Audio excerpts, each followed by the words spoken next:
All right, we started a series that I really enjoy. I've done it before in different congregations on church history. And last week we looked at the prophecy that the church was going to be established in the first century. And we looked at prophecies like Joel 2, Isaiah 2. We looked at a number of different prophecies in the Old Testament. We talked about Daniel chapter 2 and Nebuchadnezzar's vision, and how all of those things talked about the coming of the church, the kingdom. And then we talked about John the Baptist and Jesus saying that the kingdom was coming very soon. We talked about Jesus talking to Peter and others there, saying that he was going to establish his church. And then we talked about the apostles' sermons on Pentecost in Acts chapter 2, and how that was a fulfillment of many of those prophecies about the beginning of the church. So today we're going to go to the next step. We're going to talk about the growth of the church, and then some of the areas where people tried to depart from that word, from the apostolic pattern. And then, of course, we'll go from there over the next several weeks. We did note, I think, last week that because it is Jesus' church, that's why we call it the Church of Christ, it's His church, and since it's His church, He's the one that has all the authority. He has all the authority. So when we go to Matthew chapter 28, we see Him saying that very thing. The very end of Matthew's account of the gospel. He says in verse 18, He's talking to His disciples. Of course, there's just 11 of them now because Judas had already hung himself. Verse 18, and Jesus came and spoke to them, saying, all authority has been given to me in heaven and on earth. All authority. We read that Jesus is the head of the church. The head is the one that has authority. My head is the one that is in charge of my body. And Jesus is the head of the church. Would someone read Ephesians 1 verse 22 for us? And hath put all things under His feet, and gave Him to the head over all things to the church. All right. Gave Him to be head over all things. Jesus is the head. So no authority has been given to a man, a group of men, any type of church body to change any of its features. And it's the changes over hundreds of years that we're going to be looking at that has given rise to various religious groups. But it started happening, and I think this is maybe the most important point, it started happening in the first century. And when we look at several of the letters that Paul wrote, John wrote, Peter wrote, we'll see in those letters, and we'll read some of those instances later, where they were written because people were already starting to depart from that apostolic pattern. Even in the first century. And the apostles, many of them were still alive, and yet they were already starting, some people were, some Christians were, departing from that. A few things about how Christ's church is designated in the Bible. It's called, of course, various things. Would someone read, first of all, 1 Timothy 3:15? 1 Timothy 3:15.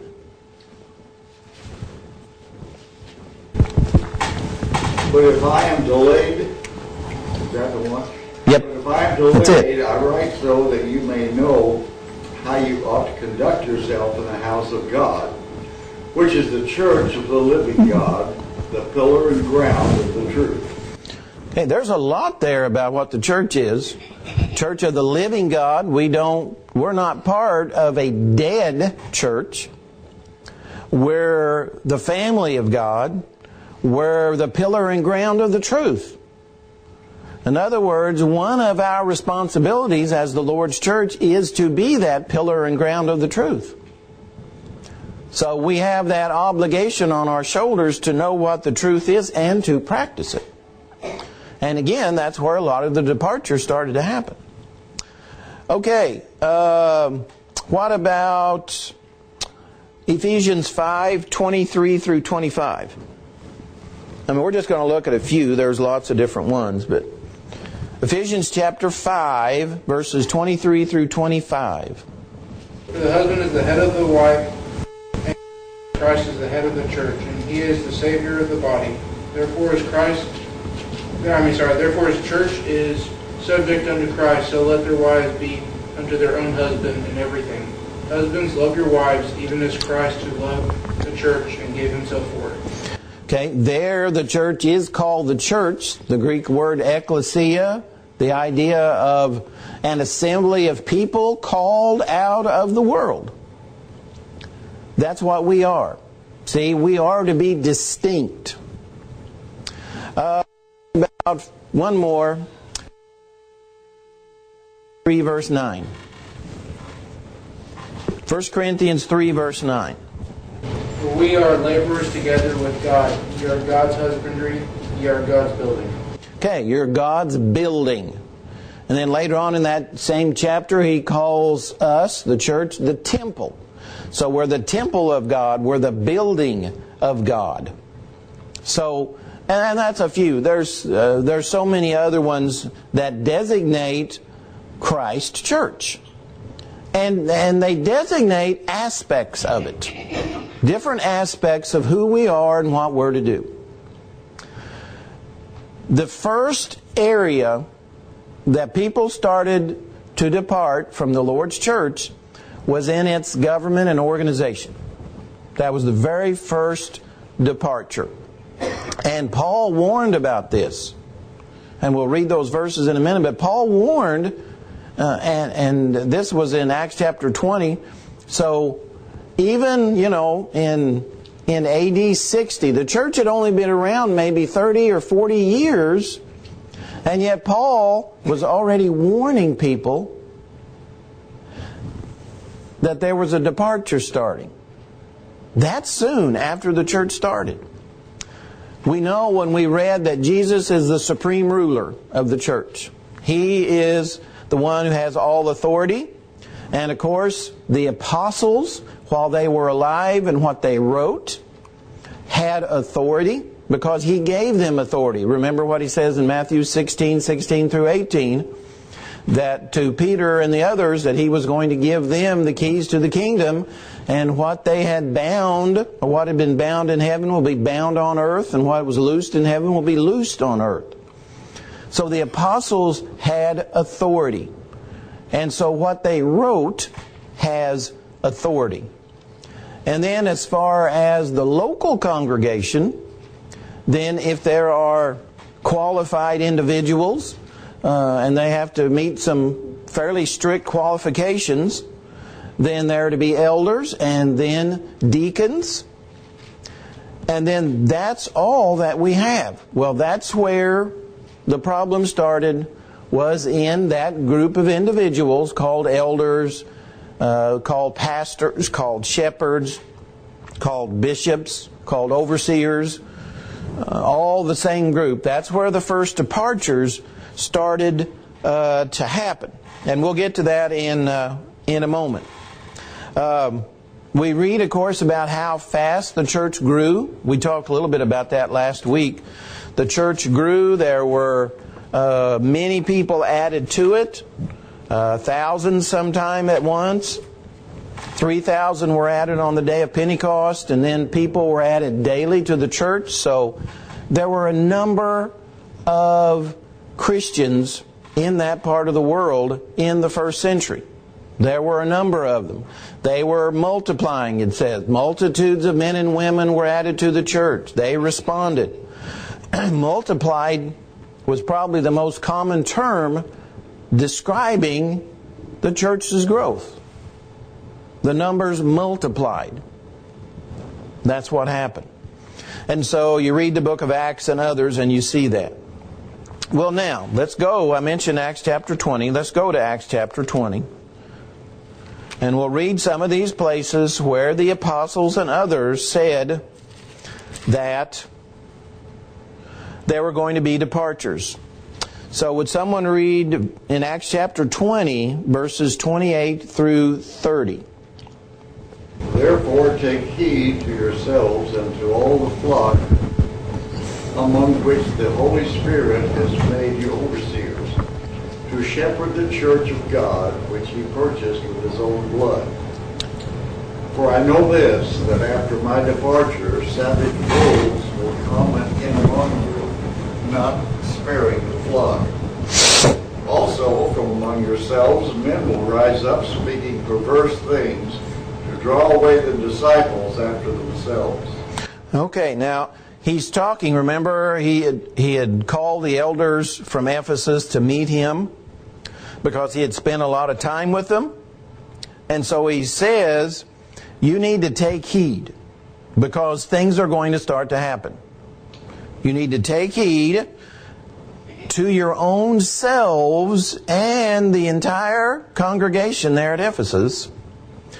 You have been made overseers. You were made shepherds.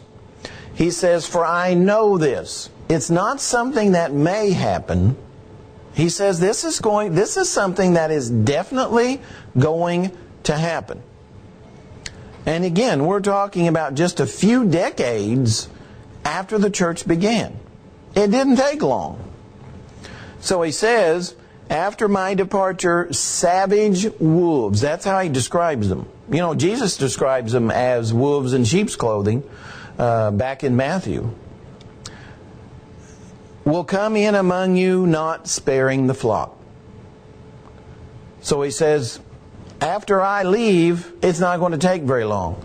And then he says, verse 30, also from among yourselves. Remember, he's talking to the elders. So within that group of elders, he says, men will rise up speaking perverse things to draw away the disciples after themselves. So he says, shortly, this is going to happen, and it's going to happen among you. And this was a group of people that he had lived with. I think he was with them for nearly 2 years in Ephesus, maybe even longer. With them and had worshipped with them, had taught with them, preached. But even at that, there was going to be a departure. And it was going to be in the eldership, and that's exactly where the first problem arose in the church as far as the departure, was in how the church was governed. And people started changing it very, very soon. But that's not the only place. Let's go to 2 Thessalonians chapter 2. And again, we're not going to read them all. There's lots of them, but 2 Thessalonians 2.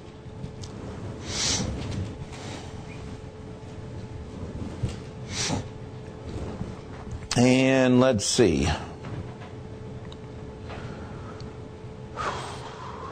I'll just read the first few verses there. Now, brethren, concerning the coming of our Lord Jesus Christ and our gathering together to Him, we ask you not to be soon shaken in mind or troubled, either by spirit or by word or by letter, as if from us, as though the day of the Christ had come. So he's already telling them, don't be shaken in your faith if you get a letter from us that says it's from us. But he says it's not going to be from us. In other words, someone's going to try and deceive them that the day of Christ had already come.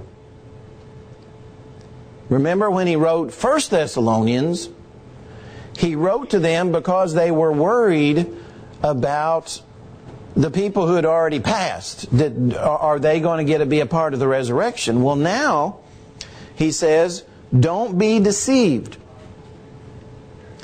Even if a letter comes that says it was from the Apostle Paul, he says don't believe it if it says that Christ has already come? So he says in verse 3, "Let no one deceive you by any means, for that day will not come unless the falling away comes first, and the man of sin is revealed, the son of perdition, who opposes and exalts himself above all that's called God or that is worshipped, so that he sits as God in the temple of God, showing himself that he is God."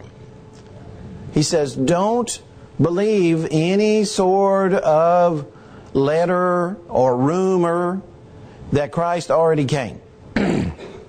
Because he didn't. He didn't come. And we know he didn't come because there has to be a falling away first. So Paul is telling these people, different group of people in a different place, about another departure that's going to happen. So he says things are going to happen. And then one of the last things that he wrote, Paul anyway, in 2 Timothy chapter 4. And again, there's lots of others we could read, but would someone read the first 3 verses of 2 Timothy 4?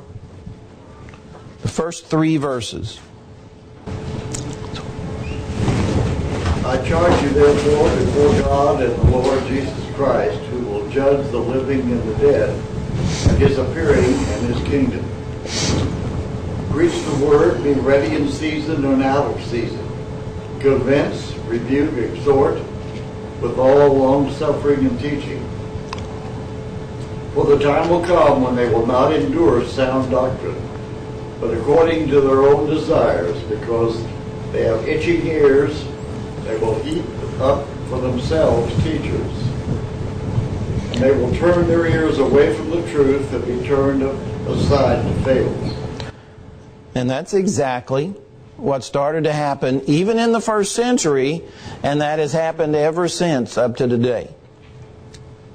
People turn away from the sound doctrine and they turn to things that they want to hear. And that's been happening for thousands of years. And Paul said, what you need to do, Timothy, is to preach the word. That's what you have to do. The only way to stop any type of departure or false teaching is to preach the truth. That's what you got to do. Teach the truth always. Because, he says, that's going to happen. Now notice Paul again says, not that it might happen. He says it's going to happen. There's no doubt about it. So, and again, 2 Timothy was written in the 60s. So we're talking about maybe 30 or 35 years after the founding of the church. Paul is already telling Timothy and telling the church in Ephesus and telling the church in Thessalonica that there are going to be people, and most of them are going to come from within the church, and they're going to try and deceive people and draw them away from the truth. And specifically, he says, one of the ways they were going to do that was in the eldership, in the governing of the church, in how the church was to be governed. And that was one of the first places. So this corrupt teaching, or whatever we want to call it, had already started in the first century. So it did not take long. It did not take long. So some of the apostles were still alive when this was starting. Some of them were still alive. So it did not take long.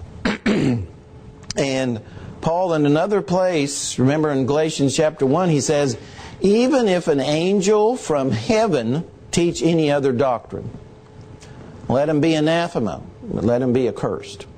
Let him receive a curse from God. So Paul knew, again, early on, that there were going to be men coming from different places within the church, without the church, that were going to teach something that would draw people away. And they've been doing that now for 2,000 years in the church, almost 2,000 years. But we were warned. Paul warned us, and And Peter warns us, John warns us in 1 John that that's going to happen as well. John calls those type of people the Antichrist. So it was going to happen. And so just a little history real quick. End of the first century, first of the second century, we see some of these things happening. You know, they had taught that there was to be a plurality, 2 or more elders in the congregation. Well, one of the first things that happened in that case was that one of those took more authority than the others. In other words, they didn't have equal authority, but one of them became the chief elder. And usually he was called the bishop. The others were just called elders or overseers, but he called himself, and he was called by the others, the bishop. Even though all elders are bishops, he took that term and made it a special. So he had more authority in that congregation. So that was really the very first departure in governing. Well, then a couple of things happened. In the bigger churches, like in Rome and in places like that, in Jerusalem, and it didn't happen in Jerusalem as early, but the lead elder, so to speak, in that congregation, if there was one, then started taking control of other churches. So in other words, like if Joplin was the biggest church, then the lead elder there would have authority over Neosho and Seneca and us and so forth. So that's where it started. Just like Paul said it would in Acts chapter 20. He said, from among yourselves men will depart. And that's exactly where it happened. Within the church, people took upon themselves in the eldership authority that was not from God. And so there was the so-called chief elder, a bishop, and then in the bigger churches, the chief one became one over several churches, and then of course that spread. And then there were ones over large areas of churches, and then it just kept going and going and going. And so it started out small, and it ended up sometime in, I guess, the 4th century, into the 3rd century, where there were basically 5. There were 5 lead elders, 5 bishops over, and these were in the churches that had departed. I mean, there were churches that didn't depart, but the ones that did, and many, many, many did, then there were 5 that were the main ones. They were in Rome, Alexandria, Antioch, Jerusalem, and Constantinople. So the lead elder, the lead bishop in those 5, those were the ones that basically became the rulers. And then, of course, in the 300s and the 400s is when you started seeing images of what would become the Roman Catholic Church. And it came down to where there were just 2 bishops. And the one in Rome ended up being the one that ended up being the Pope. And so during that, few hundred years, okay, see, it started real small. All it did was it started with one congregation and one of the elders taking on more authority than any of the others. So it started out pretty small. And it ended up with there being a pope over that entire denomination. Now that took a few hundred years, but one departure led, a little bit more and a little bit more and a little bit more and a little bit more. There were obviously things that happened. There were all kinds of councils that happened during that time, and those councils, again, would form part of the Roman Catholic Church. And all of these are departures. Again, there were churches that did not depart, but many, many, many of them did. and would become, at least to some degree, the Roman Catholic Church. And so that lead bishop ended up becoming the Pope. But that was, probably 500-600 years. But it started right there like Paul said it would in Acts chapter 20. From among your own selves men will arise, teaching perverse things, trying to draw men after them. And that's exactly what happened. And of course we see the end result of that today. And most all religious groups have an order. In other words, you'll have somebody or a group of people over a certain number of churches, and then there's someone or a group of people over an even broader group, and then it just goes up and up. And that's even true in the Mormon church, has their, I think there's basically 70 or somewhere like that. But they're divided into all kinds of different groups. They have a president, of course, and things like that. And they have bishops and different things. But most religious groups have this order.